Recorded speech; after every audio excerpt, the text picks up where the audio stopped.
আজকে সম্পূর্ণ ব্লগটি থাকছে আমি ঘুম থেকে ওঠার পর কি করি, কিভাবে স্কিন কেয়ার করি, কিভাবে ঘর-টর গুছাই। আর ওইদিন হচ্ছে ঘুম থেকে উঠার পর আমরা কোথায় চলে গেলাম, কোথায় ঘোরার জন্য গেলাম।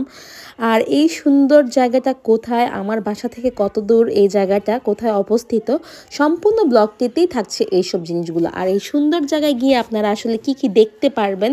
আর এই সুন্দর জায়গায় গিয়ে এত বড় খাজানা বক্স পেয়ে গেলাম, তা তো আমি স্বপ্নেও কল্পনা করি নাই যে আমি এখানে গিয়ে এত বড় খাজানা বক্স পেয়ে যাব। গিয়ে আমি অ্যাটেন্ড করলাম বাঙালি বিয়েতেও। আপনারা যদি এরকম বাঙালি বিয়েতে অ্যাটেন্ড করতে চান অবশ্যই এখানে যেতে পারেন। আর জীবনের প্রথমবারের মতো বায়োস্কোপ এক্সপিরিয়েন্স আমার কিরকম ছিল তাই থাকছে এই ব্লগ জুড়ে। আর আমি এই জায়গা থেকে কি কিনে আনলাম তাও আপনাদের সাথে শেয়ার করব। তো চলুন দেখাই আপনাদেরকে পুরো ব্লগটি।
এই তো আমি হচ্ছে সুন্দর মতো রেডি হয়ে গেলাম, একটা বেগুনি কালার ড্রেস পরেছি, সুন্দর মতো সাজুগুজু করেছি। এখন হচ্ছে যে আমরা কোথায় যাব এখনো ফিক্সড করি নাই যে আসলে কোথায় যাব। তারপর রেডি টেডি হয়েছি।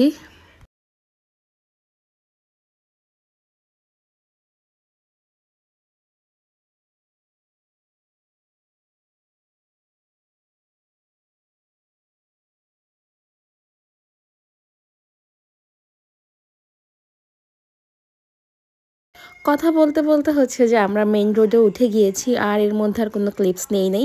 আগে খুব ভয় পেতাম হচ্ছে যে বাইকে উঠতে, এখন হচ্ছে বাইকে উঠতে উঠতে জিনিসটা না ইউজ টু হয়ে গিয়েছে, মনে হচ্ছে যে এখন নর্মাল গাড়িতেই উঠছি। এই তো এখন হচ্ছে যে আমরা উঠে গিয়েছি আপনাদের কি বলে এটাকে কাঁচপুর ব্রিজের উপরে চলে এসেছি। আজকে মূলত আমরা যাচ্ছি সোনারগাঁও জাদুঘরে। আমি কখনো ওই জাদুঘরে যাই নাই। তো আমাদের বাসা যেহেতু হচ্ছে যাত্রাবাড়ির মধ্যেই, তো সোনারগাঁও জাদুঘর হচ্ছে যে আমাদের কাছে, তাই হচ্ছে আমরা সোনারগাঁও জাদুঘরের দিকে যাচ্ছি।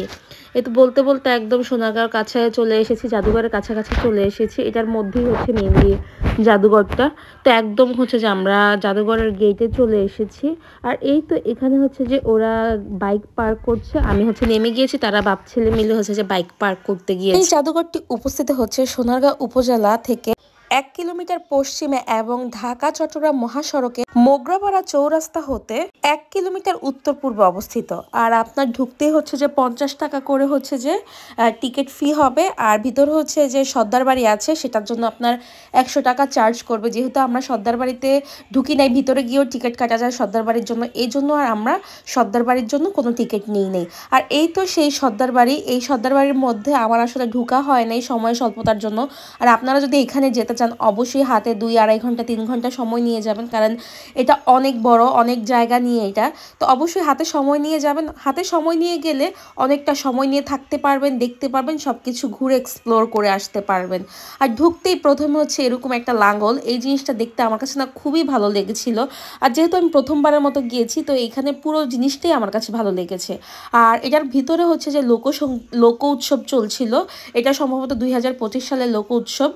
আর এই তো আর কি সুন্দর করে দেখেন এখানে ঘর সাজিয়েছে একদম হাতের তৈরি বিভিন্ন জিনিস দিয়ে, কুলা, চালুন, তারপরে বিভিন্ন রকমের লাঙ্গল, বিভিন্ন ধরনের জিনিস দিয়ে, মই টই, হারিকেন, এগুলো দিয়ে হচ্ছে যে এই ঘরটা সাজিয়েছে।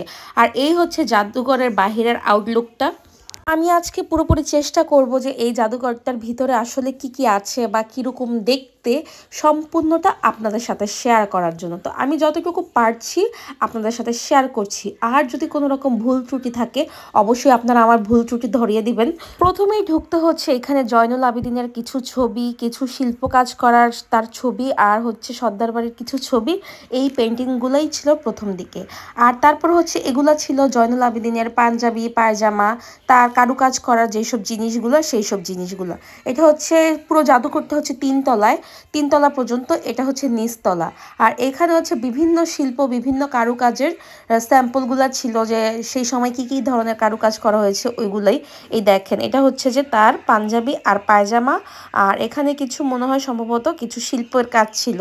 আর এটা ছিল একটা বাহিরের ঘরের ডিজাইন, দরজা জানালা এরকম টাইপের। আর এটা হচ্ছে যে একটা সিন্দুক, দেখেন সিন্দুকটা কত বেশি সুন্দর, তাই না?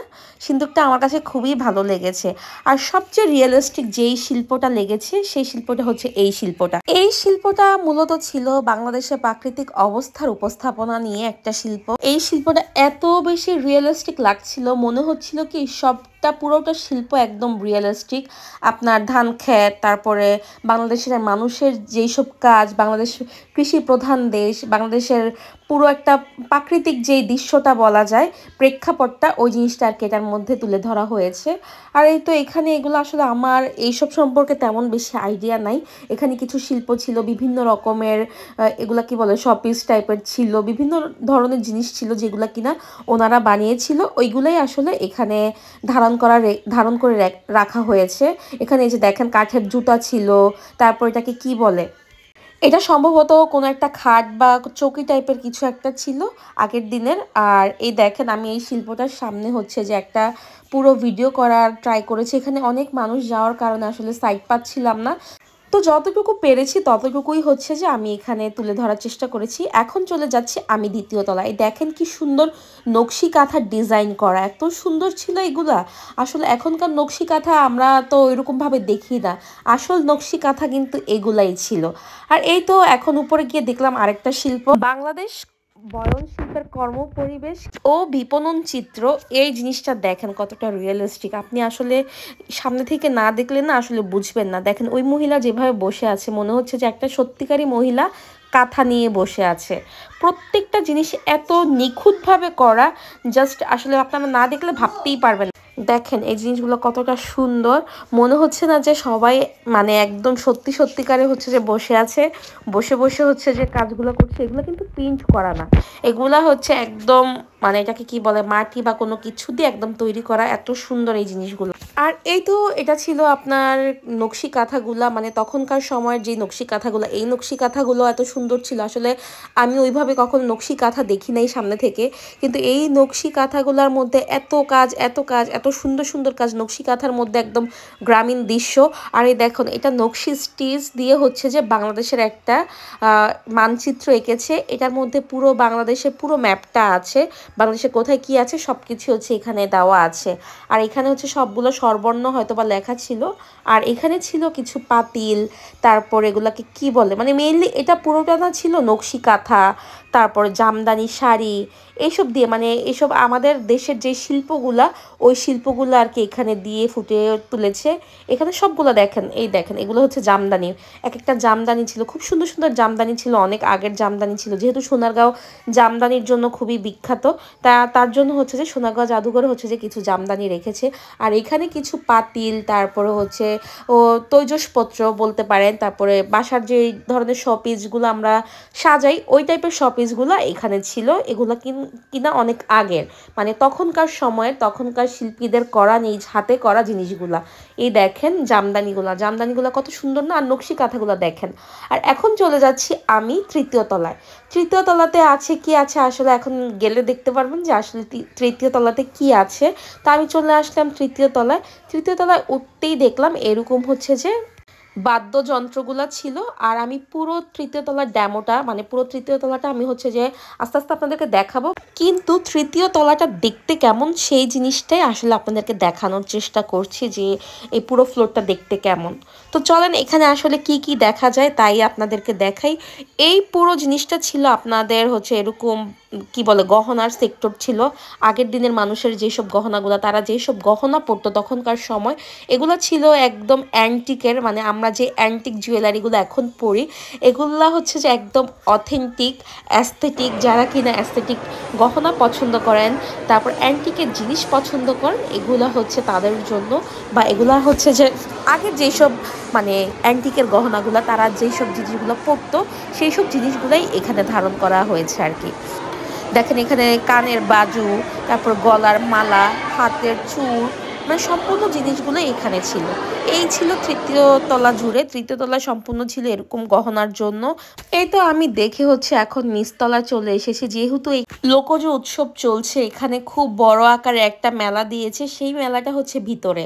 আর আমি বারবার বলছি যারা কিনা এখানে আসবেন হাতে অনেকটা সময় নিয়ে আসবেন। এই জায়গাটা মানে এই জাদুঘরটা অনেক বড়, আপনাদের অন্তত পক্ষে হেঁটে হেঁটেও যদি আপনারা একটা চক্কর দেন ঘুরতে ঘুরতে দেখা যাবে 1 থেকে 1.5 ঘন্টা চলে যাবে। আর এখানে দেখেন কত বড় একটা নৌকা, এইটার আসলে কি নাম আমি না ভুলে গিয়েছি, এখন ভয়েস দেওয়ার সময় আমার মনে আসছে না।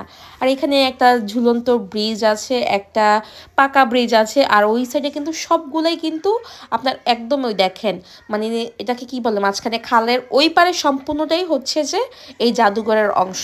তাই বলছি এই পুরো জাদুঘর দেখতে হলে অবশ্যই হাতে অনেকটা সময় নিয়ে আসতে হবে। দেখেন এটা সম্পূর্ণটা হচ্ছে যে এই জাদুঘরের অংশ। এই জাদুঘরটা হিউজ বড়। এই তো বলতে বলতে হচ্ছে যে আমরা ভিতরের দিকে চলে যাচ্ছি। খুব বড় আকার হচ্ছে যে এখানে মেলা দিয়ে দেওয়া হয়েছে, মেলাটাও অনেক বেশি সুন্দর ছিল। ভিতরটা খুব সুন্দর মতো সাজিয়েছে, আমার কাছে খুবই ভালো লাগছিল। আর এখানে হচ্ছে যে আমাদের বাংলাদেশের বিয়ের যে ঐতিহ্য, আগে যেভাবে বিয়ে হতো, যেভাবে মেয়ে দেখতে যেত, যেভাবে মেয়েদেরকে পালকি করে নিয়ে যেত, সম্পূর্ণ জিনিসটা হচ্ছে যে এখানে ফুটিয়ে তোলার চেষ্টা করেছে। এই সম্পূর্ণ জিনিসটা আমার কাছে খুবই ভালো লেগেছে। দেখেন কিভাবে মেয়ে দেখতে গেলে কথাবার্তা হয়, কিভাবে বিয়ে পড়ানো হয়, কিভাবে বউ নিয়ে যায়, সম্পূর্ণ জিনিসটা এর মধ্যে দেখানো হয়েছে। এই তো লোকজ উৎসব 2025-এর মেলার মধ্যে আমরা হচ্ছে ঢুকে যাচ্ছিলাম। আর এখানে সম্পূর্ণ মেলাটা হচ্ছে লোকজ টাইপের যেসব জিনিসগুলা, লোকজ জিনিসগুলা বলতে কি হাতে তৈরি জিনিসগুলা, যেই জিনিস হাতে তৈরি শিল্পগুলা, আমাদের গ্রাম বাংলার মানুষরা যেই সব শিল্পগুলা তৈরি করতে পারে, আমাদের গ্রাম বাংলার মানুষরা যেসব জিনিসগুলা বানাতে পারে, আসলে আমাদের গ্রাম বাংলার মানুষের যেসব গুণগুলা, ওই গুণগুলাই হচ্ছে যে তুলে ধরা। আমার যতটুকু জানা, এই দেখেন এখানে সবই ছিল হাতে তৈরি, হাতে তৈরি ব্যাগ, হাতে তৈরি প্রত্যেকটা জিনিসই কিন্তু হাতে তৈরি ছিল। আর এখানে কিছু থ্রি পিসের স্টল দিয়েছে, কিছু শাড়ির স্টল দিয়েছে। তো আমি হচ্ছে যে গিয়ে হচ্ছে থ্রি পিসগুলো দেখছিলাম, তো আমার কাছে মনে হচ্ছিল সব কিছু কমন, তাই হচ্ছে যে আমরা থ্রি পিস নেই। সবসময় মেলায় অ্যাভারেজ যেরকম থ্রি পিস উঠে, এখানেও সেরকম থ্রি পিস ছিল। আর এখানে কিছু জামদানি দোকানও দেওয়া হয়েছে, কিন্তু জামদানির দামগুলো না, ওরা দামের চাইতে অনেক বেশি চাচ্ছিল। নর্মাল নর্মাল জামদানিগুলোও ওরা কিনা 4-5 হাজার টাকা করে চাচ্ছিল, তাই আর হচ্ছে যে আমি আর কিনি নাই। আমি জাস্ট হচ্ছে দেখে চলে এসেছি আর আপনাদের জন্য ক্যাপচার করেছি। আর দেখেন এই লোকটা কি সুন্দর করে আপনার কাঠের উপর আলপনা না জানি কি করছিল, কিছু একটা বানাচ্ছিল।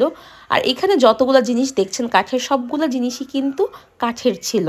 আর এই দেখেন এখানে দুইটা মহিলা হচ্ছে যে এটাকে কি বলে, বেতি বলেন, বেতি দিয়ে হচ্ছে কি সুন্দর করে ডিজাইন করে এটা পাখা বানিয়েছে। পাখাগুলো এত বেশি সুন্দর ছিল। আর এই তো এগুলা ছিল মাটির জিনিসপত্র, মাটির পাতিল, মাটির হাঁড়ি পাতিল, মাটির যাবতীয় জিনিস। কে কে বলেন তো এই জিনিসগুলো দিয়ে ছোটবেলায় খেলেছেন? আমি তো আগে খুব খেলতাম। আর এই তো দেখেন জীবনে প্রথমবারের মতো আমার বায়োস্কোপের এক্সপিরিয়েন্স, আমার বায়োস্কোপের এক্সপিরিয়েন্স খুব ভালো ছিল। বায়োস্কোপের মধ্যে খুব সুন্দর করে যারা ওদের কথার সাথে মিলিয়ে মিলিয়ে হচ্ছে বিভিন্ন কিছু দেখাচ্ছিল, যে জিনিসটা আমার কাছে খুবই ভালো লেগেছিল, খুবই ইন্টারেস্টিং লেগেছিল। আমি এই প্রথম দেখেছি, জীবনের প্রথম। আর এখানে ছিল অ্যান্টিকের জিনিসপত্রগুলো, একদম অরিজিনাল অ্যান্টিকের জিনিসপত্রগুলো, একদম পিতলের যেই অর্নামেন্টসগুলা, এগুলা ছিল এখানে। দামও মোটামুটি খুব ভালো প্রাইসেরই ছিল। আর এখান থেকে কিছু কিনি নাই। আর এই মহিলাটা হচ্ছে যে এগুলা কি বলে, বাঁশের তৈরি কুলা, চালুন, তারপরে বিভিন্ন ধরনের বাঁশের জিনিসপত্র, ঝুড়ি, এইসব হচ্ছে সেল করছিল। তো আমি হচ্ছে যে এই চালুনটা আর এই গামলাটা নিয়েছি এখান থেকে।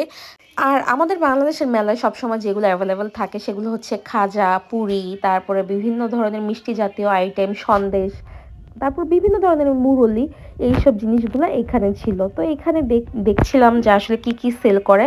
আর আমার না খাজা এগুলো ভালো লাগে নাই, তো এখানে দেখলাম যে পাকোড়া সেল করছে।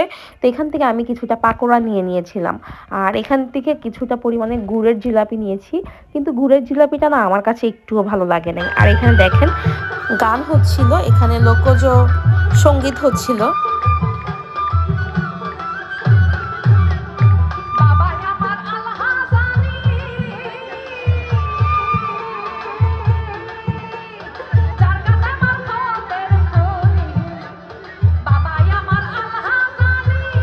আর এগুলো এক্সপ্লোর করতে করতে আমরা যে সর্দার বাড়ি দেখি নাই তা তো আমরা ভুলেই গিয়েছিলাম। তো আমরা হচ্ছে তাড়াহুড়ো করে হচ্ছে যে যাচ্ছিলাম, যেহেতু অলরেডি সন্ধ্যার মতো হয়ে গিয়েছে, যে আমরা যাব সর্দার বাড়ির মধ্যে ঢুকবো, কিন্তু আনফর্চুনেটলি আমরা ঢুকতে পারিনি। গিয়ে দেখি ওনারা আর টিকিট দিচ্ছে না, আজকের জন্য এখানে বন্ধ। তো আর কি করার, দুঃখ সহকারে বাসার দিকে চলে আসলাম। আমার হাতে হচ্ছে যে এক গাড়িটি ভর্তি জিনিস, এগুলো নিয়ে এখন বাসার ঢুকতেছি। ঢুকে দেখাচ্ছি যে আসলে কী কী আনছে মেলার থেকে। মেলায় যাবো আর জিনিসপত্র আনবো না,